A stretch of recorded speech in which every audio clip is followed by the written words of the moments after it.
नमस्कार दोस्तों, मैं हूं प्रदीप सिंह और आप देख रहे हैं इतिहास गंगा।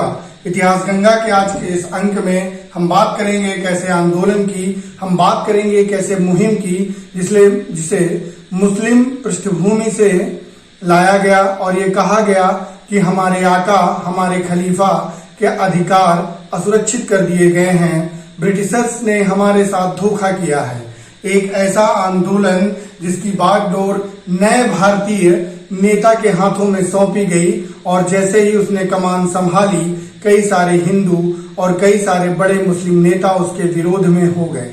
जी हाँ, हम बात कर रहे हैं 1919 से 1922 के दौर में काफी सुर्खियां बटोरने वाले आंदोलन, खिलाफत आंदोलन की। जी हाँ मित्रों, आज का ये अंक है खिलाफत आंदोलन। खिलाफत आंदोलन या किसी भी आंदोलन या किसी भी मुहिम के विषय में जब भी चर्चा की जाती है तो हमेशा तीन प्रमुख भागों में उसे वर्गीकृत किया जाता है। सबसे पहले बात करेंगे उसके कारण पे कि क्यों किया गया, क्या विषय था, क्या आवश्यकता थी, किस तरह का एक आंदोलन किया जाए, स्वरूप क्या था, किस तरह से इस आंदोलन में प्रगति हुई, कौन कौन लोग प्रमुख रूप से सहभागी थे, कब कब क्या क्या कैसे कैसे परिवर्तन हुए, और तीसरा और सबसे प्रमुख परिणाम, क्या यह आंदोलन सफल हुआ या असफल हुआ। अगर असफल भी होता है तो वो अपने अतीत, वर्तमान और भविष्य पे अपनी छाप कैसे छोड़ता है। चलिए प्रारंभ करते हैं। सबसे पहले आते हैं कारण पे। मित्रों, पिछले अंकों में जिस तरह से हम आधुनिक भारत पे बात कर रहे थे तो हम लोग बार बार ये बात कर रहे थे कि प्रथम विश्व युद्ध 1914 से 1918 तक चला, जिसका प्रभाव संपूर्ण विश्व पे पड़ा। अब क्या हुआ कि 1918 में लगभग प्रथम विश्व युद्ध समाप्त होता है। प्रथम विश्व युद्ध दो धड़ों के बीच में लड़ा जा रहा था, मित्र राष्ट्रों के बीच में और दूरी राष्ट्रों के बीच में। क्या होता है कि लगभग मोटा माटी कहें या प्रमुख तौर से कहें तो मित्र राष्ट्र संपूर्ण युद्ध को जीतते हैं और सबसे ज्यादा जो हानि होती है वो दूरी राष्ट्रों को होती है। तो जो प्रमुख राष्ट्र विजय होते हैं वो हारे हुए राष्ट्रों के साथ एक संधि करते हैं जिसे 1918 की सेवर्स संधि का नाम दिया जाता है। इस संधि में होता क्या है कि ब्रिटेन और तुर्की राष्ट्र जब आमने सामने आते हैं तो वो बहुत सारे कर, बहुत सारी अपमानजनक बातें और साथ में ये भी तुर्की के ऊपर लाद देते हैं कि खलीफा के जो अधिकार हैं उन्हें पूर्णतः समाप्त कर दिया जाएगा। और उनकी इस बात से भारतीय मुस्लिम संवर्ग अपने आप को छला हुआ महसूस करता है। वो संवर्ग जिसने 1906 में अंग्रेजों के कहने पर मुस्लिम लीग का गठन किया, वो संवर्ग जो इस बात से खुशी था कि ब्रिटानिया हुकूमत लगातार उनको सुविधाएं और सहूलियत देगी, वो संवर्ग उनसे नाराज था। अब दोनों संवर्ग एक दूसरे को आंखें दिखाने के लिए प्रेरित थे। भारतीय मुसलमानों को यह लगता था कि हमारे आका, हमारे खलीफा के अधिकारों को समाप्त कर दिया गया है। ये बात जब आगे बढ़े उसके पहले मैं स्पष्ट कर दूं कि तुर्की के जो खलीफा होते थे उसको तत्कालीन समय में संपूर्ण विश्व के मुसलमानों का आका यानी कि खलीफा या सर्वे सर्वा कह लिया जाए माना जाता था। उसके द्वारा दिए गए निर्देश सर्वमान्य हो ऐसा कहा जाता था। लेकिन इसके द्वितीय पक्ष में ये बात भी है कि तुर्की और आसपास की जो अरब कंट्रीज थी वो खुद खलीफा के अधिकारों का जिस प्रकार प्रयोग किया जाता था उससे परेशान थी। खलीफा या खिलाफत के उस भारी भरकम बोझ को वो खुद ढोना नहीं चाहते थे। इसीलिए यह आंदोलन विशेष है कि भारतीय मुसलमान और भारतीय क्षेत्र में एक बड़ा आंदोलन इसलिए होता है कि खलीफा के अधिकार संरक्षित किए जाएं, वहीं अरब कंट्रीज इसके बहुत हिमायती नहीं दिखते। आगे बढ़ते हैं। कारण ये हो गया कि अब भारतीय मुसलमान और अंग्रेजों की पट नहीं रही है। उन्होंने इस आंदोलन को प्रमुखता से आगे बढ़ाने का निर्णय ले लिया है। जब भी हम खिलाफत आंदोलन की बात करेंगे, खिलाफत आंदोलन के दो सबसे महत्वपूर्ण नाम हैं अली बंधु मोहम्मद अली और शौकत अली। कई बार इस तरह का प्रश्न पूछा गया है कि खिलाफत आंदोलन के प्रमुख नेता कौन हैं या खिलाफत आंदोलन किसने चलाया, तो खिलाफत आंदोलन चलाया मोहम्मद अली और शौकत अली ने। इन्होंने 1918 के बाद लगातार प्रयासों से कई सारे बड़े नेताओं को, मुस्लिम नेताओं को जोड़ा और क्रमिक रूप से आंदोलन को आगे बढ़ाया। उसी समय 1917 से 1918 में चंपारण, अहमदाबाद और खेड़ा जैसे महत्वपूर्ण आंदोलनों को प्रमुखता से उन्होंने विजय किया और उसमें जो किसानों के पक्ष में, मिल मजदूरों के पक्ष में निर्णय दिलवाए थे गांधी जी ने, जो कि हमने पढ़ा। तो अली बंधुओं को लगा कि अगर किसी तरह से हम गांधी जी को अपने पक्ष में कर लेते हैं तो हमारे आंदोलन में प्रमुखता से हिंदू भी जुड़ेंगे, और हिंदू अगर जुड़ेंगे तो आंदोलन विशाल हो जाएगा, और जब विरोध विशाल होगा तो बहुत संभव है कि हमारी मांगों को मान लिया जाए। यही कारण होता है कि 23 नवंबर 1919 को दिल्ली में अखिल भारतीय खिलाफत कमेटी की एक मीटिंग बुलाई जाती है। 23 नवंबर 1919 दिल्ली में अखिल भारतीय खिलाफत कमेटी की एक मीटिंग बुलाई जाती है, और उस मीटिंग में सर्वसम्मति से गांधी जी को अध्यक्ष चुन लिया जाता है। गांधी जी इस नेतृत्व की कमान संभालने के लिए तैयार भी हो जाते हैं। अब विषय ये होता है कि गांधी जी उस आंदोलन का नेतृत्व करने के लिए तैयार क्यों हैं जो संपूर्ण भारतीय समाज को नेतृत्व प्रदान ही नहीं करता। गांधी जी केवल खलीफा के अधिकारों के संरक्षण के विषय में चलाए जा रहे आंदोलन का नेतृत्व करते क्यों हैं? गांधी जी का हित क्या है? गांधी जी का हित ये है, गांधी जी को लगने लगा था कि अब वो समय आ गया है जब संपूर्ण भारत को अंग्रेजों के खिलाफ एक बड़ी मुहिम, बड़े आंदोलन को छेड़ देना चाहिए। लेकिन गांधी जी को ये पता था कि केवल और केवल एक धड़ा ऐसा आंदोलन चलाएगा तो हम बहुत कुछ हासिल नहीं कर पाएंगे। उनको ये लगता था कि यही वो समय है जब हिंदू और मुस्लिम एकता को पुरजोर तरीके से आगे बढ़ाया जाना चाहिए। गांधी जी ने अपने इस मंतव्य को प्रदर्शित करते हुए इस खिलाफत आंदोलन की बागडोर को संभाला और आगे बढ़ाया। गांधी जी ने तत्कालीन समय में यंग इंडिया में अपने एक लेख में ये लिखा था कि जिन्ना की जो भी बातें हैं उनको दरनिकार कर दिया जाए और यह समझा जाए कि तुर्की के खलीफा की जो भी मांगे हैं वो न्यायोचित हैं और उन्हें प्रदान किया जाना चाहिए, जिसका बड़ा विरोध हुआ था। इसी के विरोध में मोहम्मद अली जिन्ना ने यह बात कही थी कि अब खिलाफत जैसी चीजें पुरानी और बेकार हो गई हैं। कुछ कठमुल्लों के इकट्ठा हो जाने से अब नई इबारत नहीं लिखी जाएगी। और इस लाइन को खत्म करते ही मैं आपको स्पष्ट रूप से बता दूं कि भारतीय मुस्लिमों के जो सबसे बड़े नेता बने मोहम्मद अली जिन्ना, वो खिलाफत आंदोलन के विरोध में थे। खिलाफत आंदोलन के विरोध में कौन सबसे बड़ा नेता था? मोहम्मद अली जिन्ना। चलिए विषय को आगे बढ़ाते हैं। गांधी जी ने अध्यक्षता स्वीकार कर ली। जब मोहम्मद अली और शौकत अली इस आंदोलन को आगे बढ़ा रहे थे, उसी समय एक बैठक के दौरान 17 अक्टूबर 1919 को खिलाफत दिवस के रूप में मनाया गया था। डेट क्या है? 17 अक्टूबर 1919 खिलाफत दिवस। 17 अक्टूबर 1919 खिलाफत दिवस याद रखिएगा, बहुत बार पूछा गया है।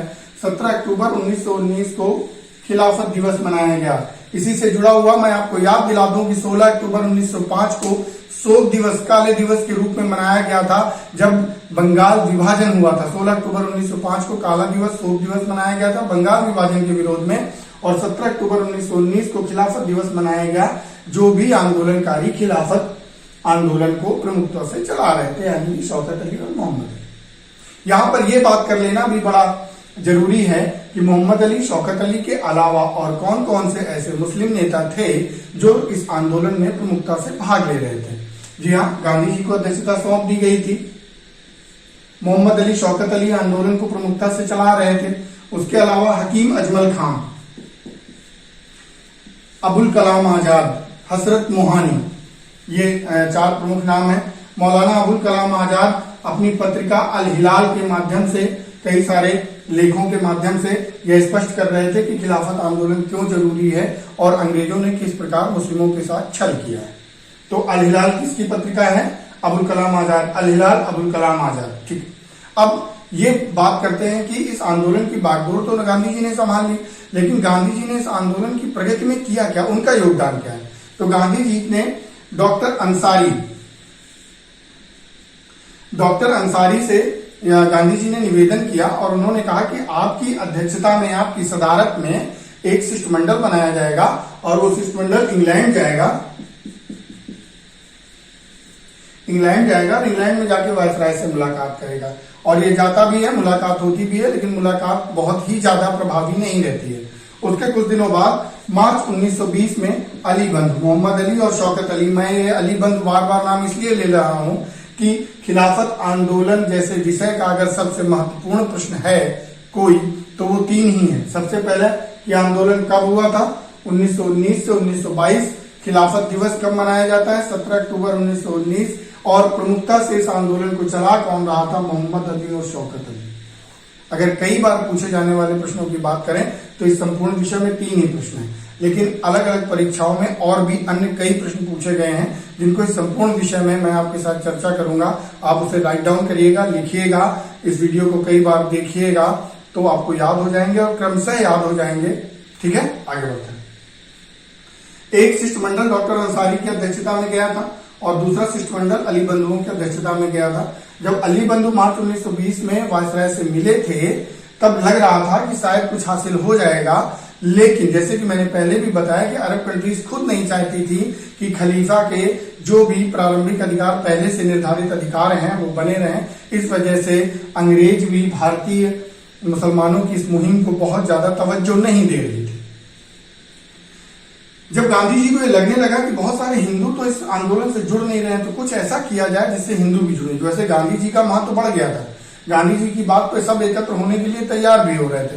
तभी गांधी जी ने एक वाक्य जोड़ा था। गांधी जी ने बोला था कि खिलाफत मुसलमानों की गाय है।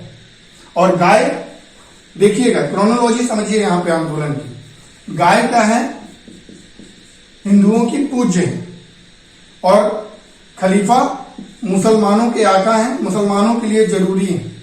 तो गांधी जी ने क्या बोला कि जो खिलाफत है या खलीफा है वो मुसलमानों की गाय है, यानी कि जो हिंदुओं का सेंटिमेंट है वो मुसलमानों के सेंटिमेंट्स के साथ अटैच होने के बाद दोनों धड़े एक साथ आए और आंदोलन प्रोग्रेसिव हो जाए। ये गांधी जी की सोच थी।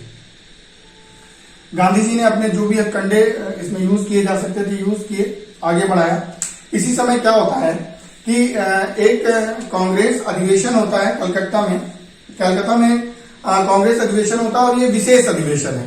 पूरे कांग्रेस अधिवेशनों के इतिहास को देखेंगे तो 3 या 4 बार विशेष अधिवेशन हुए हैं, जिसमें से एक कलकत्ता का विशेष अधिवेशन होता है।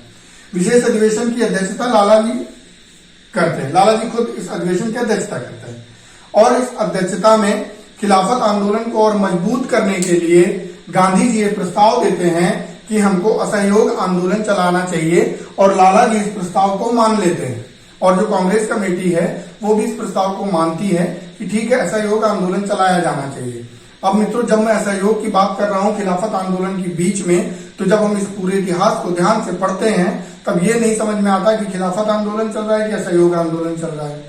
खिलाफत आंदोलन की कोख से असहयोग आंदोलन निकल रहा है या असहयोग आंदोलन पृथक है और खिलाफत आंदोलन पृथक है। इन दोनों विषयों को लेके तत्कालीन भारतीय इतिहासकार और आज के जो भारतीय इतिहासकार हैं लगातार लिखते रहते हैं। अलग अलग विचार हैं, उसमें राइट और लेफ्ट के भी धड़े हैं, और इन सारे विषयों को लेकर गांधी जी के ऊपर भी बहुत बड़े आक्षेप किए गए हैं। खैर, असहयोग आंदोलन जस्ट इसके बाद आएंगे। और उसके बाद 1920 में जब कांग्रेस का मुख्य अधिवेशन नागपुर में होता है तो ये जो विशेष अधिवेशन है इसकी जो भी प्रस्ताव थे उसको यहाँ पे स्वीकृत मिल जाती है, और 1920 में ही असहयोग आंदोलन प्रारंभ हो जाता है। 1920 में असहयोग आंदोलन प्रारंभ हो जाता है, और यही वो समय है जब गांधी जी कहते हैं हम एक साल में पूर्ण स्वराज्य प्राप्त कर लेंगे। खैर, वो स्वराज्य उस समय पूर्ण जैसा तो नहीं था, लेकिन स्वशासन के स्थान पे स्वराज्य शब्द का प्रयोग किया जाने लगा था। और गांधी जी ने उस समय ये कहा था कि हम एक साल में स्वराज्य को प्राप्त कर लेंगे। और यही वो समय था जब गांधी जी ने कांग्रेस की जो भी पुरानी पर पार्टी थी उसको हटाते हुए नई कांग्रेस खड़ा करने के, नई कांग्रेस को मजबूत करने के लिए नए तरीके से प्रयास किए थे। उसके संगठन पे भी प्रयास किए, रचनात्मक कार्यों को भी बढ़ाने का प्रयास किया, और एक नई हवा चली थी और उसी हवा के साथ असहयोग आंदोलन प्रारंभ किया था। अब पुनः अपने विषय पे आते हैं, खिलाफत आंदोलन पे। तो इस तरह से तो क्या हो गया कि खिलाफत आंदोलन धीरे धीरे आगे बढ़ता रहा। लेकिन मित्रों, क्या होता है कि 1922 आते आते तुर्की के एक बड़े नेता हुए कमाल पाशा नाम है, जिनको खुद भी खलीफा कहा जाता है। वो कमाल पाशा एक नई सरकार बनाते हैं अपने समर्थकों के साथ, और उस नई सरकार के बनते ही वो इस बात को बताते हैं कि अब खलीफा या खलीफा के अधिकारों जैसी किसी चीज की आवश्यकता नहीं है। वो खलीफा शब्द, खलीफा पद को ही समाप्त कर देते हैं, और जब वो खलीफा शब्द को ही समाप्त कर देते हैं तो उसके अधिकार स्वतः ही नष्ट हो जाते हैं। इस प्रकार क्या होता है कि 1922 आते आते कमाल पाशा, बड़ा नाम है याद रखिएगा, कमाल पाशा 1922 आते आते तुर्की के शासक बनते हैं, इनकी सरकार बनती है, खलीफा के पद को समाप्त कर देते हैं। और जब खलीफा ही नहीं रहा तो उसके अधिकार क्या रहेंगे, और जब खलीफा और खलीफा के अधिकार ही नहीं है तो खिलाफत आंदोलन की प्रासंगिकता क्या है, समाप्त। तो इस तरह से क्या होता है कि खिलाफत आंदोलन स्वतः अपनी सांसें धीरे धीरे तोड़ देता है, खिलाफत आंदोलन खत्म हो जाता है। लेकिन भारतीय आंदोलन अनवरत रूप से चल रहा है, क्योंकि मैंने बताया कि खिलाफत आंदोलन को और मजबूत करने के लिए या भारत को स्वराज्य दिलाने के लिए गांधी जी ने अपना प्रथम जन आंदोलन प्रारंभ कर दिया था, और वो जन आंदोलन था असहयोग आंदोलन। ये प्रश्न इसी तरह इन्हीं शब्दों के साथ पूछा गया है कि गांधी जी का पहला जन आंदोलन कौन था, तो वो असहयोग आंदोलन। लेकिन विषय को बढ़ाते नहीं है, क्योंकि असहयोग आंदोलन अपने आप में बड़ा है, उसके लिए नेक्स्ट टाइम चर्चा करेंगे। अब आते हैं परिणाम पे। कारण स्वरूप हो गया, परिणाम तो स्पष्ट हो गया कि जब खलीफा का पद समाप्त हो गया, उनके अधिकार समाप्त हो गए, तो खिलाफत आंदोलन भी समाप्त हो गया। इसने हासिल क्या किया, इस मुहिम ने क्या हासिल किया, क्या प्राप्त किया? तो मैं पहले उन लोगों के विषय में बता दूं जो गांधी जी ने जब इस आंदोलन का नेतृत्व संभाला तो उनका विरोध प्रारंभ हुआ, और विरोध करने वाले प्रमुख थे सर्वप्रथम और सबसे बड़ा नाम सीआर दास साहब ने गांधी जी का विरोध किया। सीआर दास साहब गांधी जी के इस कार्य से इस वजह से भी नाराज थे कि उनको लगता था कि गांधी जी जैसा जो व्यक्तित्व है, गांधी जी जैसा जो नेतृत्व है, उसको संपूर्ण भारतीय आंदोलन का नेतृत्व करना चाहिए। उनको नहीं लगता था कि इस तरह से आप आंदोलन करिए। और एक बड़ा कारण था कि हिंदुओं के बड़े नेताओं और हिंदुओं के एक बड़े धड़े को इस बात से नाराजगी भी थी कि केवल मुसलमानों के आंदोलनों के लिए ये आंदोलन चला रहे हैं, जबकि समय समय पर क्या हुआ था कि मुसलमानों ने अपनी बैठकों में, अपने सम्मेलनों में हिंसा की बात की थी, लगातार हिंसा की बात की थी। वो कह रहे थे कि अगर हमारे अधिकार नहीं दिए गए तो हम ये करेंगे, वो करेंगे, जला देंगे, फूंक देंगे, उड़ाड़ देंगे। और गांधी जी तो अहिंसा की बात करते हैं, तो दोनों में कंट्राडिक्शन हुआ, विरोधाभास हुआ। इसलिए कई सारे नेता उनको ये भी कहते थे। और मैं एक बात आपको बता दूं कि दिल्ली की जामा मस्जिद में एक बड़ी सभा का आयोजन किया था, उसमें गांधी जी भी थे और स्वामी श्रद्धानंद भी थे। स्वामी श्रद्धानंद का जब भाषण देने का नंबर आया, उसके पहले कई सारे मौलवियों ने भाषण दिया था, तो श्रद्धानंद ने उस सभा में इस बात को इंगित भी किया कि आप लगातार इस तरह से हिंसात्मक बातें कर रहे हैं, जबकि आपका जो नेतृत्व कर रहा है, जो व्यक्ति इस सभा में उपस्थित है, महात्मा गांधी ही, वो हमेशा अहिंसा की बात करते हैं। और उसी चलती सभा में श्रद्धानंद ने गांधी जी के ऊपर आक्षेप भी किया था। गांधी जी ने उसका जवाब देते हुए कहा कि ये मौलवी हैं और ये मौलवी हिंसा की बात अंग्रेजों के लिए कर रहे हैं, लेकिन गांधी जी तो हिंसा की बात किसी के लिए नहीं करते थे। तो फिर से यही विरोधाभास है जो तत्कालीन हिंदू या दूसरे धड़े के नेताओं को गांधी जी का विरोध करने के लिए विवश कर रहे थे। दूसरा एनी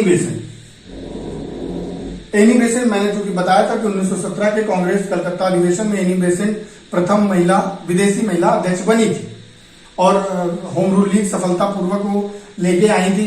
इस वजह से एनी बेसेंट एक बड़ी नेता थी। और उसी समय 1918 के बाद गांधी जी एक बड़े नेता के रूप में बन के सामने आते हैं। एनी बेसेंट पुरानी कांग्रेस की नेता है, गांधी जी कांग्रेस को नया कलेवर दे रहे हैं।